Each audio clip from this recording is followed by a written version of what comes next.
Hi everyone, it's Simon from Higher Plane Games with a review of Cuboid Keeper. This is a 2D twin-stick arena shooter that's come out on PC in January this year. It passed me by, and I really appreciate it that the developer reached out to me personally and said, "We know that you like similar games, but we don't know if you've heard of ours, so have a go and see how you feel." And I'm really glad it did, because it's a hidden gem, it's gone under the radar for many, and I really like it. So I want to tell you all about it. So initially, this is a twin-stick shooter. You control a cube, oh yes, and you're basically going through level after level, dispatching of waves of enemies with mini-bosses and boss battles as you go along. However, that only tells half of the story, because outside of the actual levels themselves, your cuboid is able to be expanded. When you complete a level, you get given the option to basically add on another cube to your cuboid. But what you then build that space out with is that your cuboid is made of like mini weapons, so you completely like design how your hit points are, because you've got cubes for hit points, whether or not you want bullet guns and turrets on there. When you start unlocking lasers, where you put that and the direction of where you put the laser going out then really determines how your playstyle works. When you get the saber and it's spinning round, then that means that you've got a good near attack. You've also got the ability to put on like this spherical extra attack, which you can hit with the right trigger, which will send out bouncing orbs of light to everyone. It's really complicated if you want it to be, but on the surface you can just keep on adding stuff and putting things in. But there's two like layers of tactics with this. The first one is actually putting your weapon versus hit point loadout. So if you're not very good at twin stick shooters, then you'll want more hit points on, but it means that you'll take longer to do the levels because you've got less firepower. However, if you go purely for firepower, you've got to make sure that you are precise and that you can dodge things, because otherwise you've not got many hit points to last with. The other point of that is that you can design how your cuboid builds out. So I realised when I got to some of the later bosses, I'd made my cube a bit chunky.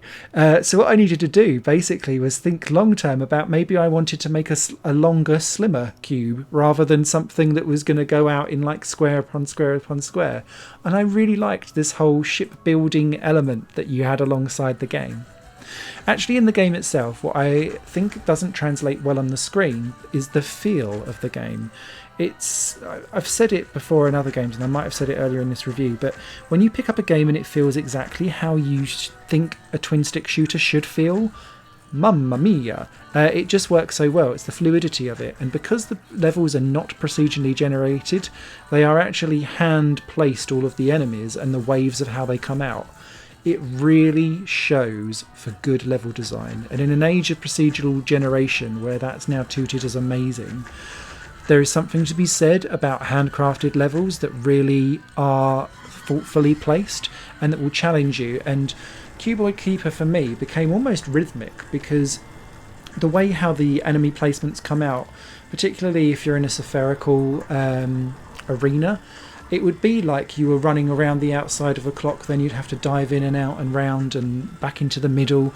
It just works because it feels responsive, it feels quick and simple, it's arcadey, so everything is on point and pacey, but it also just flows naturally, and it doesn't feel clunky because the algorithm is trying to be kooky, or it's got specific set pieces. Everything felt unique, everything felt easily identifiable, and the enemies keep changing up and being added in new stuff and keeps progressing and throwing new things at you at a pretty constant rate as well.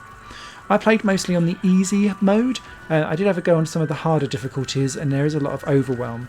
One of the key mechanics of this is that where you are shooting, you can't pick up your point multiplier or your score multiplier pops or like little gems that fly out.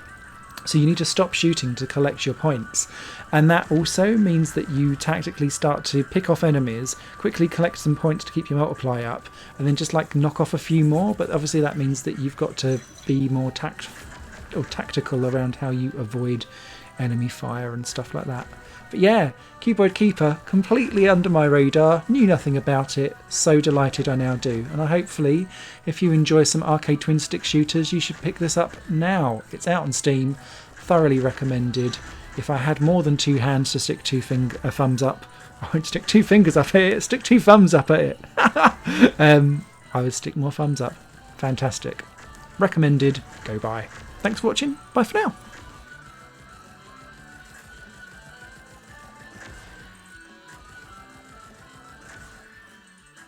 This channel is just one of my many projects that cover games, music and film. If you enjoy any of these and would consider supporting me to develop further in the future, you can do so by visiting patreon.com/Satorimon. Thank you for your time and for watching the video.